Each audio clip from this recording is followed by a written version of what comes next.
ದೇವಿಗೆ ಮಕ್ಕಳ ಕೊಟ್ಟ ಅಂತ ಹೇಳಿ ಹೌದು ಏನ್ ಹೇಳ್ತೀವಿ? ಓ ಅಣ್ಣ ರೌಂದಿ ಕಟ್ಟ ನಾಳೆ ಹಾಕತ್ ಬಿಡೋಣ. ಇಲ್ಲಿ ಕೇಳು, ಏನಿಪ್ಪ? ತಂದೆ ಮಾರುತಿ ತಾಯಿ ಕೃಷ್ಣಾಬಾಯಿ ಪುಣ್ಯ ಒಡಲೊಳಗು ಹುಟ್ಟಿ ಬಂದು. ಯಾರೋ ತಂದೆ ಮಾರುತಿ ತಾಯಿ ಕೃಷ್ಣಾಬಾಯಿ ಪುಣ್ಯ ಒಡಲೊಳಗು ಹುಟ್ಟಿ ಬಂದು ಅಲ್ಲ ಪುಣ್ಯ ಪಾವನ ಕ್ಷೇತ್ರ ಮರ್ಮವನ್ನು ಬಿಟ್ಟು ಹೌದು ಒಂದು ಮಾತು ಹೇಳುತ್ತೆ ಬಸವಣ್ಣ ಇಲ್ಲಿ. ಏನಂದ್ರಿಪ್ಪ? ಸತ್ಯ ಸಿದ್ಧರು ಶರಣರು ಮಹಂತರು ಯಾರು ಯಾವ ಊರಾಗ ಹುಟ್ಟಾರೋ ಹುಟ್ಟಿರ್ತಕ್ಕಂಥ ಊರೊಳಗೆ ಅವ್ರ ಕೀರ್ತಿ ಬೆಳೆದಿಲ್ಲ. ಹೌದು, ಯಾಕೆ ಬೆಳೆದಿಲ್ಲ?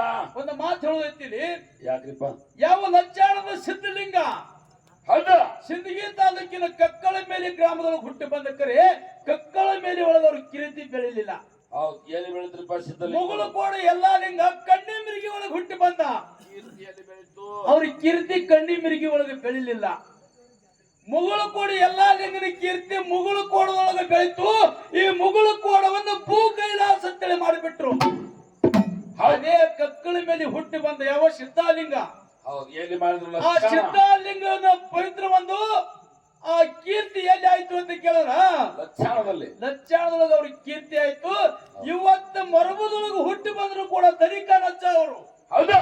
ಮರಬ ಗ್ರಾಮದೊಳಗೆ ಹುಟ್ಟಿ ಬಂದ್ರು ಕೂಡ ಬೆಳಗಾವಿ ಜಿಲ್ಲೆ ಚಿಕ್ಕೋಡಿ ತಾಲೂಕ ಸದಲಗ ಗ್ರಾಮದೊಳಗೆ ಅವ್ರಿಗೆ ಕೀರ್ತಿ ಆಗಿತ್ತು. ಆ ಸದಲಗ ಗ್ರಾಮದೊಳಗೆ ಅವ್ರಿಗೆ ಕೀರ್ತಿ ಆಗಿತ್ತು ಬಸವಣ್ಣ.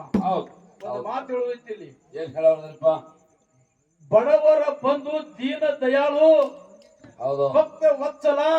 ಹೌದು, ಒಂದು ಮಾತು ಹೇಗಿಲ್ಲ ಇನ್ಕ ಒಂದು ಮಾತು ಹೇಳಿದೇವ್ ನಾವು. ಏನಂದ್ರಿ? ಸೊಲ್ಲಾಪುರದ ಒಂದು ಸುಗ್ಗಲದೇವಿಗೆ 70 ವರ್ಷ ವಯಸ್ಸಾದ್ರೂ ಮಕ್ಕಳಾಗಿರ್ಲಿಲ್ಲ. ಹೌದು, ಜಗದ್ಗುರು ರೇವಣ ಸಿದ್ಧ ಹೊಟ್ಟೆ ಮುಟ್ಟಿ ನಮಸ್ಕಾರ ಮಾಡಿದತ್ತ. ಹೌದು, ಹಂಗ ಇವತ್ತು ಸದಲಗ ಗ್ರಾಮದೊಳಗ ತನಿಖಾ ಲಜ್ಜ ಅವರು ವಯಸ್ಸು 40 ವರ್ಷ ದಾಟಿದ್ರು ಕೂಡ ಮಕ್ಕಳಾಗಿಲ್ಲ ಅಂತೇಳಿ ಚಿಂತೆ ಮಾಡಬೇಡ್ರಿ. ನಿಮ್ ಹೊಟ್ಟಿನ ಮಕ್ಕಳಾಗುತ್ತೆ ಅಂತೇಳಿ ಸಂತಾನ ಫಲ ಯಾರಾದ್ರೂ ಕೊಟ್ಟಿದ್ರೆ ಜಗತ್ತಿನೊಳಗ ತನಿಖಾ ಲಜ್ಜ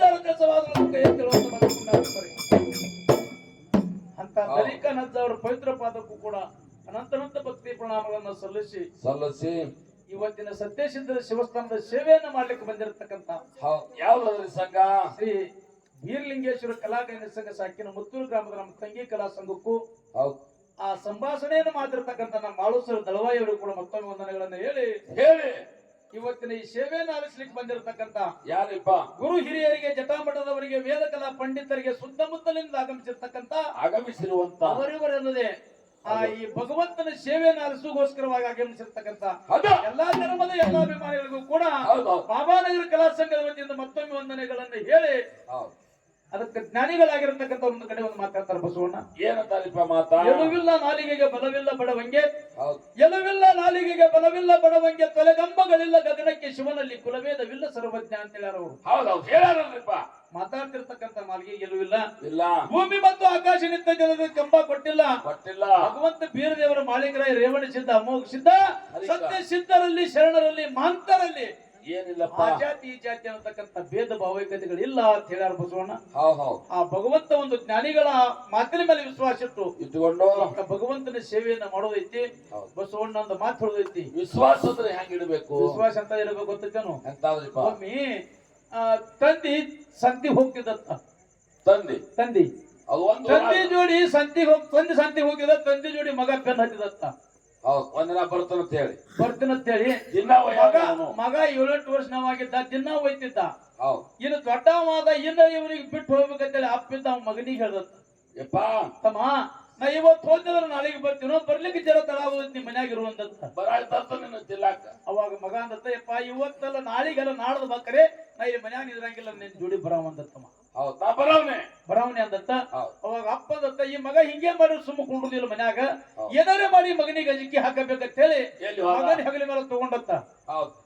ಮಗನ ಹೆಗಲಿ ಮೇಲೆ ಕುಡಿಸ್ಕೊಂಡ. ಊರ್ ದಂಡಿಗೆ ಒಂದು ದೊಡ್ಡ ಸೇದು ಬಾವಿ ಇತ್ತು. ಆ ಸೇದು ಬಾವಿ ಹೊಳದ ಮಗನ ಸೊಂಟಕ್ಕೆ ಹಗ್ಗ ಕಟ್ಟಿದತ್ತ. ಹಗ್ಗ ಕಟ್ಟಿ ಮಗನ ಸೇದು ಬಾವಿ ಒಳಗೆ ಜ್ಯೋತಿ ಬಿಟ್ಟತ್. ಬಿಟ್ಟು ಮಗನ ತಲೆ ತೆಳಗಾಗಿತ್ತು, ಕಾಲು ಮ್ಯಾಲಾಗಿತ್ತು. ಮಗನಿಗೆ ಅಂದತ್ತ, ಮಗನ ಮನ್ಯಾಗ ಇರ್ತನಂದ್ರ ಮ್ಯಾಲ ತೆಗಿತನು, ನನ್ನ ಜೋಡಿ ಬರ್ತನಂದ್ರ ಮಗನ ಬಾಯಾಗ ಹೋಗಿತ್ತನ ಅಂದತ್ತ. ಹುಡುಗಿ ಏನಂತ ತಂಗ ತಲೆ ತೆಳಗಾಗಿತ್ತು, ಕಾಲು ಮ್ಯಾಲಾಗಿತ್ತು. ಕರೆ ಅಪ್ಪನ ಮಾತಿ ಕೇಳಿ ಮಗ ಕುಲು ಕುಲು ಕುಲು ನಗ್ಲಿಕ್ಕತ್ತ. ಯಾಕ? ಅಲ್ಲೋ ಸುಳಿ ಮಗನ ಬಾವ್ಯಾಗ ಒಗಿತನಂದ್ರು ನಗಲಿಕತ್ತಿಯಲ್ಲೋ ನಿನಗೆ ಸಾವಿನ ಅಂಜಿಕೆರೆ ಐತು ಇಲ್ಲಿ ಓದಿ ಕೇಳದ ತಪ್ಪ. ಹೌದು ಏನ್ ಹೇಳ್ದ ಅವಾಗ ಮಗ? ಅವಾಗ ಮಗ ಹೇಳ್ದತ್ತ ಯಪ್ಪ 12 ವರ್ಷ 12 ದೇವ್ರಿಗೆ ಹರಕಿ ಹೊತ್ತು ನೀನು ಹಡದಿದಿ ಅಂದ್ರ ಹರ್ಲಿ ನೀ 12 ದೇವ್ರಿಗೆ ಹರಕಿ ಹೊತ್ತು ನನ್ನ ಹಡದಿದಿ ಅಂದ್ರ ನೀವು ಹೆಂಗ ವಿಶ್ವಾಸ ಬಾವ್ಯಾಗ ಒಗ್ಯಾಂಗಿಲ್ಲ ಅನ್ನೋ ವಿಶ್ವಾಸ ನಿನ್ನ ಮೇಲೆ ಐತಪ್ಪ. ಅದಕ್ಕೆ ನಾನು ನಗಲಿಕತ್ತಿನಂತ ಪುಣ್ಯಾತ್ಮ ಪುಣ್ಯಾತ್ಮರಿ ಇಲ್ಲೊಂದು ಮಾತು ಹೇಳೈತಿ. ಏನ್ ಹೇಳವ್ರದ್ರಿಪ್ಪ? ಇವತ್ತು ದರಿಕನ ಅಜ್ಜಾರ ಮೇಲೆ ಅಂತ ವಿಶ್ವಾಸ ನಾವು ಇವತ್ತು ಇಡಬೇಕಾಗೈತಿ. ಇಡಬೇಕಾಗ್ಯಾರ. ಒಂದು ಮಾತು ಹೇಳ್ತಾರ ಬಸವಣ್ಣ ಜ್ಞಾನಿಗಳು, ಏನ್ರಿಪ್ಪ? ಸತ್ಯ ಧರ್ಮರು ಸತ್ತಾರನ ಬೇಡ, ಹುಟ್ಟ್ಯಾರ ಮತ್ತೊಂದು ಯುಗದಾಗು, ಹುಟ್ಟ್ಯಾರ ಮತ್ತೊಂದು ಯುಗದಾಗ ಅವರು ತೊಟ್ಟಾರ ಮತ್ತೊಂದು ಅವತಾರು. ಅಂದ್ರೆ ಏನ್ರಿಪ್ಪ ಇದು? ನಮಗ ದರಿದೇವ್ರ ಕಾಣಿಸಿಕ್ರೆ ಅಟ್ಟೆ ಹೋಯ್ತು, ಮಾಳಿಂಗರ ಬೀರ್ ದೇವ್ರ ನಾವು ನೋಡಿಲ್ಲ ಅಂದ್ರು ಅಟ್ಟೆ ಹೋಯ್ತು. ಖರೆ ಅವರ ರೂಪದೊಳಗ ದರಿದೇವರ ರೂಪದೊಳಗೆ ಇವತ್ತು ನಮ್ಮ ಕಣ್ಣಿಗೆ ಕಾಣಿಸುವಂತ ದೇವರು ಅವ್ರು ಯಾರಾದ್ರೂ ಇದ್ರೆ ಅದು ಅದಕ್ಕ ಅವ್ರು ಕಾಣುದಿಲ್ಲ. ಕರೆ ಭಗವಂತ ನನ್ನ ರೂಪದೊಳಗ ದರಿಕಾರ ಅಜ್ಜನ ರೂಪದೊಳಗ ನಾನು ನೋಡ್ರಿ, ನಾನು ಇವಾಗ ಬೇಡಿರ್ತಕ್ಕಂಥ ಈಡೇರಿಸ್ತಕ್ಕಂಥ ಎಲ್ಲಾ ಸಿದ್ಧಿಗಳನ್ನು ನಿಮಗೆ ಕೊಡ್ತೀನಿ ಅನ್ನತಕ್ಕಂಥ ಒಂದು ಮಾತನ್ನ ಆ ದರಿದೇವರ ಆಶೀರ್ವಾದ ದರಿಕಾರ ಅಜ್ಜ ಅವ್ರಿಗೆ ಇವತ್ತು ಆಗೈತಿ. ಪುಣ್ಯಾತ್ಮರೇ ಬಹಳ ಮಾತಾಡ್ಲಾರ್ದೇನೆ, ದೈವಕ್ಕೆ ಬೇಸರ ಆಗ್ಲಾರ್ದೇನೆ ನಮ್ಮ ಸರಜೋಳಿ ಕಲಾವಿದರು ಒಂದು ಮಾತನ್ನು ಹೇಳಿದ್ರು. ಏನಂದಾರಿಪ್ಪ? ಬಹಳಷ್ಟು ಜಾಗದೊಳಗ ಬಹಳಷ್ಟು ವಾದಗಳಾಗ್ತಾವ. ಆಗ್ತಾವ. ಇವತ್ತು ಚಂತಾನು ಗುರು ಶಿಷ್ಯರ ವಾದ ಆಗ್ಯದ. ಇವತ್ತು ದರಿಕಾನ ಅಜ್ಜಾರ ಒಂದು ಸನ್ನಿಧಾನದೊಳಗ ಜಗತ್ತಿನೊಳಗೆ ದೇವರು ಶ್ರೇಷ್ಠ ಅಥವಾ ಗುರು ಶ್ರೇಷ್ಠ ಅಂತಕ್ಕಂಥ ವಾದ ಇವತ್ತು ಮಾಡುವೈತಿ ಅನ್ನತಕ್ಕಂಥ ಮಾತನ್ನು ಹೇಳ್ಯಾರ. ಆತ್ಮೀಯ ಬಂಧುಗಳೇ, ಅವ್ರು ಹೇಳಿದ್ರ ಮಾತು ಸರಜೋಳಿ ಕಲಾವಿದರು ಏನಂದ್ರಿಪ್ಪ? ಬಾಬಾನಗರ ಕಲಾ ಸಂಘದವ್ರು ಯಾವ ವಿಷಯ ಹೇಳ್ಕೊತ ಹೇಳ್ಕೊಳ್ಳಿ, ಬಿಟ್ಟಿರ್ತಕ್ಕಂಥ ವಿಷಯ ಇವತ್ತು ನಮಗೆ ಇರ್ಲಿ ಅಂತಕ್ಕಂಥ ಮಾತನ್ನ ಹೇಳ್ಯಾರ. ಇವತ್ತು ನಮ್ಮ ಪಾಲಿಗೆ ಜಗತ್ತಿನೊಳಗೆ ದೇವರಾನೇ ಶ್ರೇಷ್ಠದಾನ ಅಂತ ಹೇಳಿ ನಮ್ಮ ವಾದ ಐತಿ.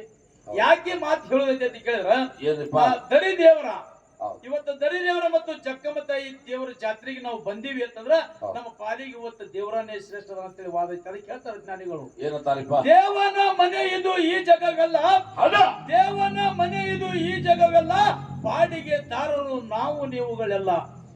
ಅಂದ್ರೇನು? ಈ ಜಗತ್ತ ಎಲ್ಲ ಇದು ದೇವನ ಮನೆ ಅದ, ದೇವನ ಮನೆ ಐತಿ. ಯಾರ ಗುರು ಇರ್ಲಿ ಯಾರಿದ್ರು ಎಲ್ಲಾರು ಈ ಮನೆಯೊಳಗ ಬಾಳೆ ಮಾಡಿ ಜೀವಂತ ಮಾಡಿ ಹೋಗ್ಬೇಕಾಗ್ಯದ ಅಂದ್ರ ಅದಕ್ಕೆ ಹೇಳ್ತಾರೆ ಜ್ಞಾನಿಗಳು ಇನ್ನೊಂದು ಕಡೆ ಮಾತಾ. ಏನ್ರಿಪ್ಪ? ಇಳೆ ನಿಮ್ಮ ದಾನ ಬೆಳೆ ನಿಮ್ಮ ದಾನ. ಹೌದಾ? ಇಳೆ ನಿಮ್ಮ ದಾನ ಬೆಳೆ ನಿಮ್ಮ ದಾನ, ಸುಳಿದು ಸೂಸುವ ಗಾಳಿ ನಿಮ್ಮ ದಾನ. ನಿಮ್ಮ ದಾನವನ್ನು ಉಂಡು ಅನ್ಯರನ್ನು ಬೊಗಳುವ ಪುಣ್ಯಗಳಿಗೆ ಏನೆಂಬೆ ರಾಮನಾಥ ಏನೆಂಬೆ ರಾಮನಾಥ ಅಂತ ಹೇಳಿದ್ರ ಮಾತು. ಹೌದು. ಅಂದ್ರೇನು? ಉಣೋದು ದೇವರನ್ನ. ಇಲ್ಲಿ ಕೇಳು, ಇಳಿ ಅಂದ್ರೆ ಭೂಮಿ. ಭೂಮಿ, ಈ ಭೂಮಿ ಭಗವಂತನ ದಾನದ. ಈ ಭೂಮಿ ಭಗವಂತನ ದಾನದ. ತಿನ್ನುವಂತ ಅನ್ನ ಭಗವಂತನದ, ಕುಡಿಯುವಂತ ನೀರು ಭಗವಂತನದ, ಬೀಸುವಂತ ಗಾಳಿ ಭಗವಂತನದ, ಬಿದ್ದಿರತಕ್ಕಂತ ಬೆಳಕು ಭಗವಂತನದ ಅಂತ ಹೇಳ್ತಾರೆ ಜ್ಞಾನಿಗಳು. ಹೌದೌದು, ಬಾಳ್ ಚಂದ ಹೇಳಕತ್ತೀರಿ ನೀವು. ಯಾಕ? ಈ ಬಿದ್ದಿರ್ತಕ್ಕಂತ ಬೆಳಕು ಭಗವಂತಂದ್ರೇನ ಮತ್ತೆ ಯಾರ್ದೀನಿ ಹೋಗಿ ಬಂದ್ ಮಾಡಿದ್ರಲ್ಲ. ಆಯ್ತ ಒಂದ್ ಮಾತು ಹೇಳ್ತೀನಿ ನಿನಗ. ಏನ್ರಿಪ್ಪ? ನೀನು ಮಾತಾಡ್ಕರೆ ಆಚೆ ಬಸ್ಸು ಮಾತಾಡ್ತಲ್ಲ, ಹಂಗ ಮಾತಾಡ್ಲಿಕ್ಕೆ ಹೋಗಬೇಡ. ಇಲ್ಲ ಹಂಗಾಗಿಲ್ಲ, ಬಸವಣ್ಣ ಏನಲ್ಲ. ಇಬ್ರು ಬಸ್ಸುಗಳಿದ್ರಿ, ಇವತ್ತು ಯಾರಿಗೆ ಏನಾಗತ್ತೆ ಗೊತ್ತಾಗೋದಾಗೈತೆ ನನಗ. ಇಲ್ಲ, ನನಗೊಂದು ಸಮಸ್ಯೆ, ನನಗೇನ್ ಸಮಸ್ಯೆ ಇಲ್ಲ, ಕರೆ ನಮ್ ಬಸವಣ್ಣಗ ಸಮಸ್ಯೆ ಅಲ್ಲ. ಯಾಕ? ಒಮ್ಮೆ ತಂಗಿ ಮಾತಾಡಕಿ ಅಕ್ಷತ, ಒಮ್ಮೆ ಮಾಳು ಸರ್ ಮಾತಾಡೋರು, ಮಾಳು ಸರ್ ಮಾತಾಡಾಗ ಹೇಳಿ ಅನ್ನೋದಾಗತ್ತತಿ, ಅಕ್ಷತ ಮಾತಾಡೋ ಹೇಳಿ ಅನ್ನೋದಾಗತ್ತ. ಇಲ್ಲಿ ಯಾಕಂತ ಕೇಳಿದ್ರ ಅದಕ್ಕೆ ಕೇಳಿದ್ರ, ನಡೆಯುವ ಮನುಷ್ಯ ಎಡುವುದು ಸಹಜ ಅಂತಾರ. ನಡೆಯುವವನೇ ಎಡುತ್ತಾನಂತ, ಮಾತಾಡವನೇ ತಪ್ತಾನಂತ. ಒಮ್ಮೆ ಎಡಿದ ಬಳಕರೆ ಮತ್ತೊಮ್ಮೆ ನೋಡ್ಬೇಕಲ್ಲ. ಇಲ್ಲಿ ಪುಣ್ಯಾತ್ಮರೇ ಒಂದು ಮಾತದ, ಜಗತ್ತಿನೊಳಗೆ ಬೆಳಕಿಸದ ಭಗವಂತದ ನನ್ನ ವಾದದ. ಈ ಬೆಳಕು ಭಗವಂತದ, ಬೆಳಕು ಭಗವಂತದಲ್ಲಪ್ಪ. ಇದು ಕೆಬಿ ಲೈಟ್ ನಂದು ವಾದ. ಒಂದ್ ಮಾತು ಹೇಳ್ತೀನಿ ನಾ, ಏನಾದ್ರು ಕೆಬಿ ಲೈಟ್ ಇಲ್ಲಿ ಐತಿ, ಬೆಳಕಾದು ಕೆಬಿ ಅವ್ರದ್ದು ಐತಿ. ಇಂತ ಲೈಟ್ ಬೆಳಕು ನಿನ್ನ ಮನ್ಯಾಗ ಇರ್ಬೇಕಲ್ಲ. ಐತ್ಲಾ? ನಮ್ಮ ಮನ್ಯಾಗ ಐತಿ. ಒಂದು ತಿಂಗಳ ಬಿಲ್ ನೀ ಕೆಬಿ ಅವ್ರು ಕಟ್ಲಿಕ್ಕೆ ಅವ್ರು ಏನ್ ಮಾಡ್ತಾರತಿ? ಅದ ಹೇಳಿ ನಮ್ಮ ನಾನ ಬಂದ್ ಮಾಡ್ತೇವೆ, ಅವ್ರು ಬಂದ್ ಮಾಡ್ಕೊಂಡು ಹೋಗ್ತಾರ. ಲೈಟ್ ಏನ್ ಮಾಡ್ತಾರತಿ? ವೈರ್ ಕಟ್ ಮಾಡ್ಕೊಂಡು ಹೋಗ್ಬಿಡ್ತಾರ, ಪುಂಡ್ರ ಕಡ್ಲ ಕೈಯಾಡ್ಸ್ಕೊತ. ನೋಡು, ಒಂದು ತಿಂಗಳ ಬಿಲ್ ಕಟ್ಲಿಕ್ಕಂದ್ರೆ ಕೆಬಿ ಅವ್ರು ವೈರ್ ಕಟ್ ಮಾಡ್ತಾರ ಸರ್. ಹೌದು. ಜಗತ್ತಿನೊಳಗೆ ರಾತ್ರಿ ಚಂದ್ರ ಬೆಳಕ ಕೊಟ್ಟನ, ಹಗಲು ಸೂರ್ಯನ ಬೆಳಕದ. ಹೌದು, ಹಗಲು ಚಂದ್ರ ಭಗವಂತನ ಬೆಳಕದ. ಅದ ಹಗಲು ಸೂರ್ಯ ದೇವನ ಬೆಳಕದ, ರಾತ್ರಿ ಚಂದ್ರ ದೇವನ ಬೆಳಕದ. ಖರೆ ಆ ಭಗವಂತನ ಬೆಳಕಿಗೆ ಯಾರ ಬಿಲ್ ಕಟ್ಟಿದೇನ್ರಿ? ಇಲ್ಲ ಇಲ್ಲ, ಅದಕ್ಕೇನು ಕಟ್ಟಿಲ್ಲ. ಭಗವಂತಗ ಯಾರು ಬಿಲ್ ಕಟ್ಟುದಿಲ್ಲ. ಭಗವಂತ ಬೇಡ ನಿಮ್ಮಲ್ಲಿ ಇರ್ತಕ್ಕಂತ ದಿಲ್ ಬೇಡಕರಿ ಯಾರ್ದು ಬಿಲ್ ಬೇಡಿಲ್ಲವ. ಹೌದು ಏನ್ ಬೇಡನವ ದಿಲ್ಲ ಹಂಗಂದ್ರ ಅಂದ್ರೆ ನಿನ್ನ ಹೃದಯ ಹಾ ಒಂದು ಪ್ರೀತಿ ಬೇಡನ ಭಗವಂತ ಹೌದು. ಜಗತ್ತಿನೊಳಗ ಭಗವಂತ ಬಹಳ ಶ್ರೇಷ್ಠದಾನಂತಕ್ಕಂಥ ವಾದ ಇವತ್ತು ನಮ್ಮದೈತಿ ಐತಿ ಮುಂದಿನ ಸಂದಿಗೆ ಸರಜೋಡಿನ ಮಾಳುಸರು ಹೌದು. ಹೆಂಗ ಗುರು ಶ್ರೇಷ್ಠದಾನ ಅಂತಕ್ಕಂಥ ಮಾತನ್ನ ಹೇಳಿ. ಬಹಳಷ್ಟು ತಮ್ಮೆಲ್ಲರಿಗೂ ತಿಳಿಯುವಂಗ ಹೌದು ಇವತ್ತು ವಾದ ಹೆಂಗ ಆಗಬೇಕು ಅಂತ ಕೇಳಿದ್ರ ಬೆಣ್ಣಿ ಒಳಗಿನ ಕೂದಲು ಜಗಿದಂಗ ಆಗಿರ್ಬೇಕು. ಹೌದು ಏನಾಗ್ಬೇಕು? ಬೆಣ್ಣೆ ಒಳಗಿನ ಕೂದಲ ಒಂದು ಮಾತು ಹೇಳ್ತೀನು. ಇವತ್ತು ಈ ಜಾತ್ರೆಗೆ ಯಾರು ಬಂದಾರ ಅಂತ ಕೇಳಿದ್ರ ಬಸವಣ್ಣ ಯಾರು ಬಂದಾರ ತಮಿಳ್ನಾಡಿನಿಂದ ಕಬಲಿ ಮಹಾರಾಜರು ಬಂದಾರ, ಹೌದು ಕಬಲಿ ಅಮ್ಮ ಅವರು ಬಂದಾರ. ಹೌದು. ಇವತ್ತು ನಾನು ಮಾಳುಸರು ಮಾತಾಡ್ಲಕತ್ತೀವಿ ಅಂದ್ರು ಕೂಡ ಹೌದು. ಅವ್ರು ವಿಶ್ರಾಂತಿ ಮಾಡ್ಲಿಕ್ಕಂದ್ರು ಕೂಡ ಏನು ಮಾತಾಡ್ಲಿಕ್ಕತ್ತಾರ ಅಂತ ಹೇಳ್ತವ್ರು ಸ್ಟೇಜಿಗೆ ಬರ್ಬೇಕು. ಅಜ್ಜ ಅವ್ರಿಗೆ ಕೂತಿದ್ದು ಹೇಳ್ಬಾರ್ದು. ಹೌದು ಅಂತ ವಾದ ಇವತ್ತ ಆಗಬೇಕು ಅನ್ನತಕ್ಕಂಥ ಮಾತನ್ನ ಹೇಳಿ ಹೇಳಿ ಅಜ್ಜ ಅವ್ರು ಹೇಳಂಗಿಲ್ಲ ಅಂತ ವಿಶ್ವಾಸ ನನಗೈತಿ. ಹೌದು ಹೇಳ ಯಾಕೆ ವಿಶ್ವಾಸ ಐತಿ ಅಂತ ಕೇಳಿದ್ರ ಹೌದು ಹೋದ ವರ್ಷ ನಾವು ಇಲ್ಲಿ ಬಂದಾಗ ಹೌದು ನಾನೇ ರಾತ್ರಿ ಬಹಳಷ್ಟು ಸರಿ ಅಜ್ಜಾರ ಹೊತ್ತು ಹೊಂಟು ಮತ್ತೆ ನಿಮ್ಮ ಕಾರ್ಯಕ್ರಮ ಇರ್ತಾವ, ಸ್ವಲ್ಪ ವಿಶ್ರಾಂತಿ ಮಾಡ್ರಿ ಅಜ್ಜಾರ, ಸ್ವಲ್ಪ ವಿಶ್ರಾಂತಿ ಮಾಡ್ರಿ ಅಜ್ಜಾರ ಅಂದ್ರ ಅಜ್ಜಾರ ಅಂದ್ರು ಇವತ್ತು ನಿಮ್ನೆಲ್ಲಾ ನಾ ಇಲ್ಲಿ ಕರೆಸಿ ನಾವ್ ವಿಶ್ರಾಂತಿ ಮಾಡ್ಲಿಕ್ಕಂದ್ರ ಆ ದರಿದೇವ್ರು ನನಗ್ ಕ್ಷಮಿಸಂಗಿಲ್ಲ. ಹೌದು ಏನ್ ಮಾಡಂಗಿಲ್ಲ, ನನಗೆ ಕ್ಷಮಿಸಂಗಿಲ್ಲ. ನಾ ಇವತ್ತು ನಿಮ್ ಜೊತೆಯಾಗಿ 5 ದಿವಸ ಪರ್ಯಂತರವಾಗಿ ಈ ಭಗವಂತನ ಸೇವೆಯನ್ನು ನಾನು ನಿಮ್ ಜೊತೆ ಮಾಡ್ತೀನಿ ಅಂತಕ್ಕಂಥ ಮಾತನ್ನ ಹೋದ ವರ್ಷ ಇದೇ ಸ್ಟೇಜ್ ಮೇಲೆ ಹೇಳಿದಾರ ಅಜ್ಜ ಅವರು. ಹೌದು ಹೌದಿಲ್ಲ? ಅಂತ ಆ ಅಜ್ಜ ಅವ್ರ ಪದ ಕೂಡ ಮತ್ತೊಮ್ಮೆ ವಂದನೆಗಳನ್ನು ಹೇಳಿ ಬಹಳ ಮಾತಾಡಿ ದೈವಕ್ಕೆ ಬೇಸರ ಆಗ್ಲಾರ್ದೇನೆ ಯಥಾ ಪ್ರಕಾರ ನಾಲ್ಕು ಚಾಲ ಹಾಡಿ ಸರಜೋಡಿ ಕಲಾವಿದರಿಗೆ ಪಳ್ಳಿ ಹೋಗ್ತದ. ಸಭಾ ಶಾಂತಿಯಿಂದ ಹರಿಸಬೇಕಿದ್ರೆ ಮತ್ತೊಮ್ಮೆ ವಂದಿಸಿ ಮುಂದಿನ ಸಂಧಿಗೆ ನಮ್ಮ ಮಾಳುಸರು ಹೆಂಗ ಜಗತ್ತಿನೊಳಗೆ ಗುರು ಶ್ರೇಷ್ಠದನ, ಗುರುವಿನಿಂದ ಜಗತ್ತಿನೊಳಗೆ ಯಾರ್ಯಾರು ಏನೇನು ಪಡ್ಕೊಂಡಾರ ಅಂತಕ್ಕಂಥ ವಾದ ತಮ್ಮೆಲ್ಲರಿಗೂ ತಿಳಿಯುವಂಗೆ ಹೇಳ್ತಾರ ಅಂತಕ್ಕಂಥ ಮಾತನ್ನ ಹೇಳಿ ನಾಲ್ಕು ಚಾಲ ಹಾಡಿ ಸರಜೋಡಿ ಕಲಾವಿದರಿಗೆ ಪಳ್ಳಿ ಹೋಗ್ತದ. ಸಭಾ ಶಾಂತಿಯಿಂದ ಹರಿಸಬೇಕಂತ ವಿನಂತಿ. ಹೌದು